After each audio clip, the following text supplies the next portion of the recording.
Hey Tea-heads, this is Don from Mayleaf. Today I'm going to be discussing Chachi. This is a term that is often used when describing or judging a tea, and I've been asked so many questions about it. How can I know that a tea is strong in Chachi? Like this one, this is a Laoman.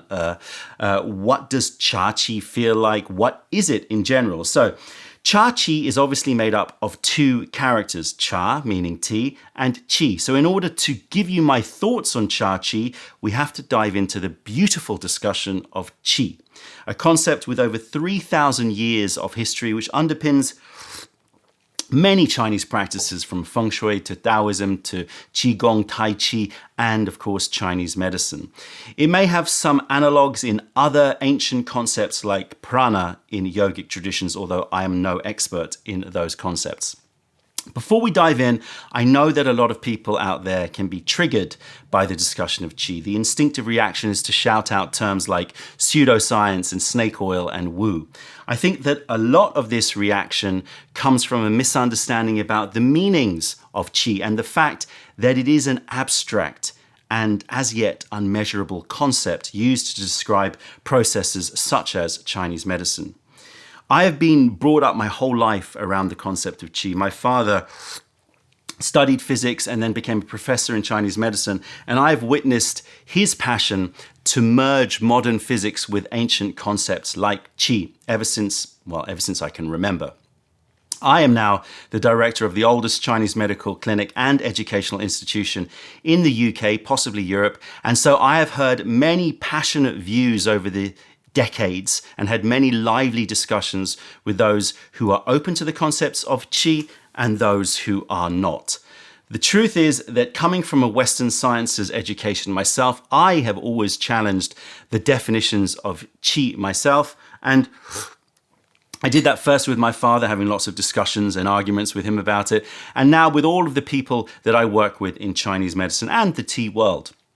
In the course of my work, I've had the opportunity to sit and have dinners and meetings with some of the most eminent Chinese professors. And over recent years, I have always posed the question to them, so what's your definition of qi?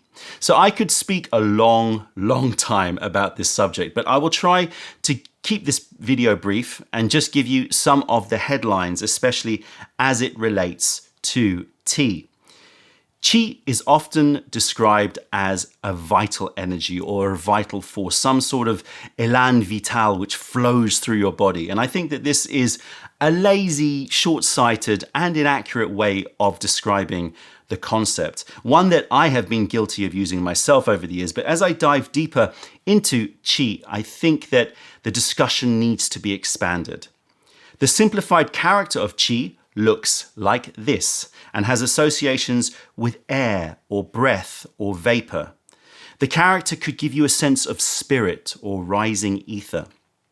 In the Han Dynasty, the character was changed by adding this character, mi, which means rice. And suddenly the character depicts vapor or steam rising from cooking rice. And I find this addition interesting as it grounds the rising vapor to something earthly and symbolically sustaining. It also gives the vapor a sense of purposefulness.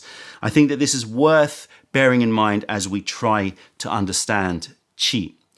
In China, qi is used to describe lots of things. It's combined with other characters. For example, tian qi means weather, or yong qi for courage, or kou qi for the tone of expression, and even sheng qi, which is anger or liveliness.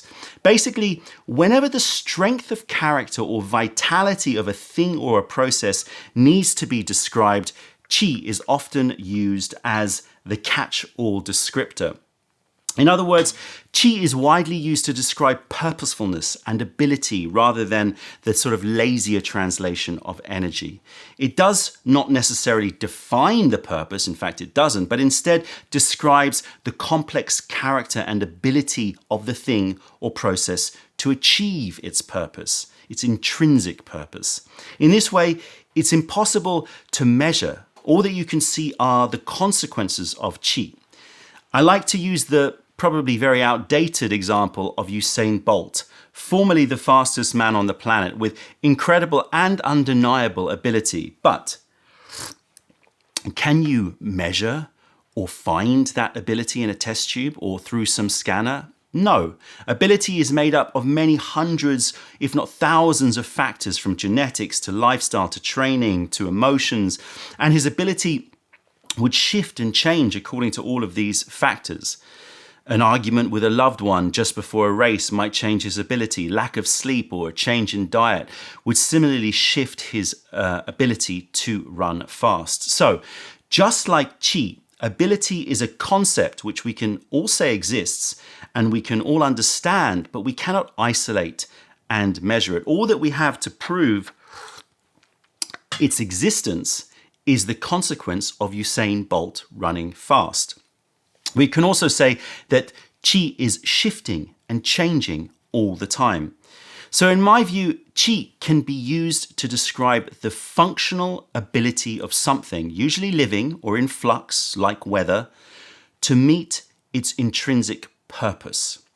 You can then conflate this with the energy or character of that thing in the same way that the vapor symbol over the rice describes its functional ability to cook the rice, but also visualizes the energy and the character of the scene of a pot of rice steaming. In Chinese medicine, Qi can be viewed in the same way. It can be, and this is my opinion and my interpretation, but it can be used to describe the functional ability of the body to meet its intrinsic purpose, which is health and survival.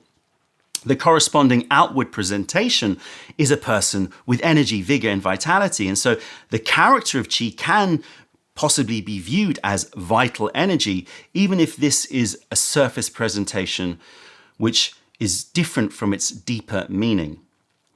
In Chinese medicine, Qi is not isolated to a singular state either.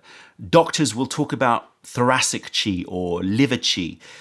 Again, in my view, this is their way of describing the ability of the lungs or the Zhengfu liver. If you don't understand what that means, it's complicated. Zhengfu organs will be the topic of another discussion possibly. But their ability to achieve their intrinsic functions. They also apply the same concept to emotions and mental health to create treatments to improve your ability to meet their intrinsic purposes of contentment and awareness. So when a doctor says that they are using acupuncture to unblock or invigorate Qi, this can seem like nonsense at first, but essentially what they are saying is that they are using acupuncture to improve your body's ability to achieve its intrinsic function of health and survival. This does not have to be a particular substance or energy flowing through the body, but instead could be a complex and discrete signaling system using meridians around the body. But this is a much deeper discussion, of course, and not for today. So let's step away from Chinese medicine and sort of zoom all the way out to a universal level. Because the concept of Qi is used in Taoism, for example, at a cosmological level, and you can apply the same lens to this idea. So the Taoist idea is that everything is Qi and that it takes different forms, from the condensed form of life to the dilute forms of potential. Again, from this universal level, Qi could be described as the ability of the universe to meet its intrinsic functions, which presents itself in the physical world that we see. Now, I would not presume to know the intrinsic function of the universe, but if I were forced to make a guess, then I would say that it has something to do with moving towards complexity and flourishing, towards life and the development of consciousness. But now we are moving into a theistic discussion. The point is that we can zoom in or out as much as we wish, but the overarching concept of Qi, as I'm describing it to you, remains consistent. It describes both the character and the ability of a living or natural thing or process to achieve its intrinsic functions. The specific aspects, mechanisms, and requirements that make up and change that ability will obviously vary according to the subject and the zoom level. So the requirements to make Usain Bolt's ability to run fast are different to those that require the ability for the earth to spin or for the earth to heal its environment. So the functions and the factors change depending on the zoom level, and sometimes the functions may even appear to be destructive or negative. But it is my view, and it's just my view, that they are all ultimately woven together towards a universal function and therefore a universal qi. So let's zoom into T. If we accept my interpretation of qi, then Chachi can be described as the ability of the tea in its drinking to meet its intrinsic function of altering the experience of the drinker.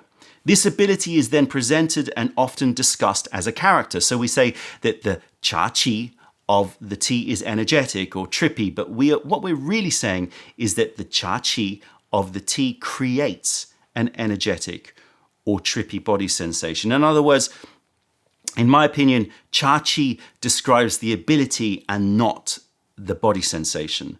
The difference is subtle, but I think it's important to remember. Chachi is almost always described as a body sensation or a mental or emotional change caused by drinking the tea. You could incorporate the concept of Chachi into other sensorial aspects of tea drinking, like texture, taste, aroma. But because those areas have a much more established language of descriptors, I think that we tend to reserve Chachi to more abstract descriptions of body sensation. So Chachi for me simply means the tea's ability to have an effect on my body, emotions, and thoughts. A tea which has a strong Chachi has a strong ability and presents a very different character to a tea which is weak in Chachi. There is no particular feeling, it's important to state, that we can assign to Chachi. People often refer to the sensation of Chachi and try to define it as a tea drunk sensation, but I think that this is wrong or inaccurate. The actual sensations will vary from tea to tea and from person to person. The point of Chachi is that the effect is noticeable and even powerful. You may also not like the Chachi effects of a tea, or perhaps it suits you but at a different time of day, or maybe you're not in the right mood for that particular feeling. The point is that while strong Chachi is certainly a positive attribute in my mind for a tea, as it shows a strength of ability and usually denotes a richer tea, this does not necessarily mean that it is a tea which you would like to drink. Maybe you feel that the experience is too energetic or too woozy, too introspective, or too restless. So a tea which has a deeply relaxing, inward and calming body sensation, in my view, can be described as having a strong Chachi, just as much as a chatty, buzzy, euphoric pu'er, where the term Chachi is often used. A high theanine gyokuro has bags of Chachi because it has a really strong effect, but then so does a soothing and digesting heicha. So how do you assess a tea's Chachi? Well, most importantly, pay attention. The focusing of your attention on the brewing process and experience of tea is a fundamental aspect of the practice of tea, which has so many knock-on benefits, which are the subject of other videos. But it's important that you become aware of how you are feeling before a session. Maybe even write it down, and then we can see how things change over your session. Some of that change will, of course, come simply from the act of sitting, taking some space, and brewing tea. But much of it will come from the Chachi of the tea. So notice any physical changes, like changes in temperature, perspiration, maybe senses in the stomach. Note your change in sort of fatigue or arousal, muscle relaxation or tension. Note changes in visuals. Maybe the world seems a bit fuzzier or a bit brighter.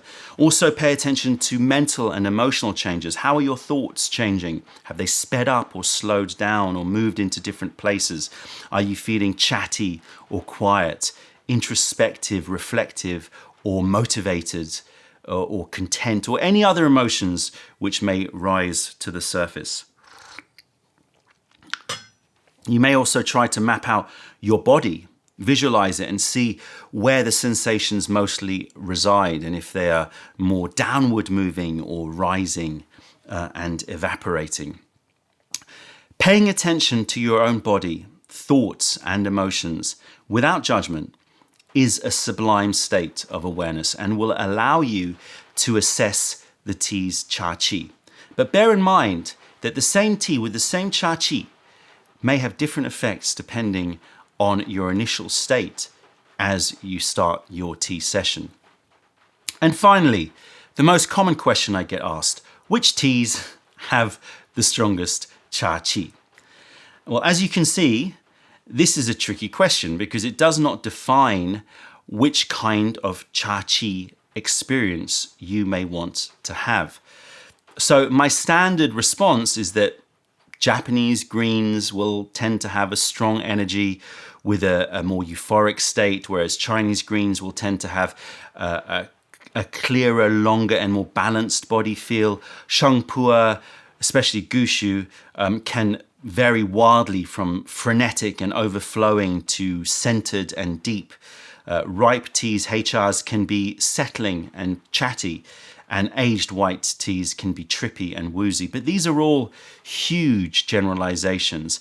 And the most important point is that any tea can possess Chachi that you enjoy, an ability to create an effect that you enjoy, depending on how you are feeling and where you would like the tea to bring you.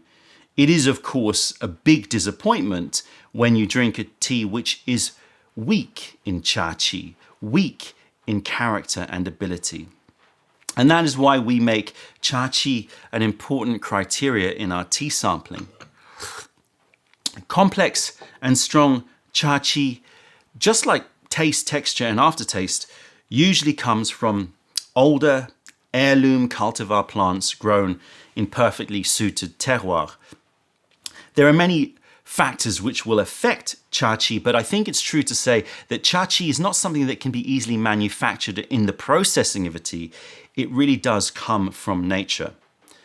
I hope that this discussion has clarified the term Chachi for you and that it encourages you to view the concept through a wider lens of Qi in general. It is important to say that these are all my own interpretations of Qi, which you will probably not read about in many textbooks, but are the result of my own 30 plus years of considering Qi and other Chinese ideas. You may, of course, and you probably do, have your own interpretations of Qi, so please feel free to put those interpretations of Qi and Chachi in the comments below. That's it, tea heads. Check out other videos, taste our teas wherever you are in the world by browsing mayleaf.com, and come visit us if you're ever in London. Other than that, I'm Don from Mayleaf. Thank you for being a part of the revelation of true tea. Stay away from those tea bags. Keep drinking the good stuff and spread the word, because nobody deserves bad tea. Bye.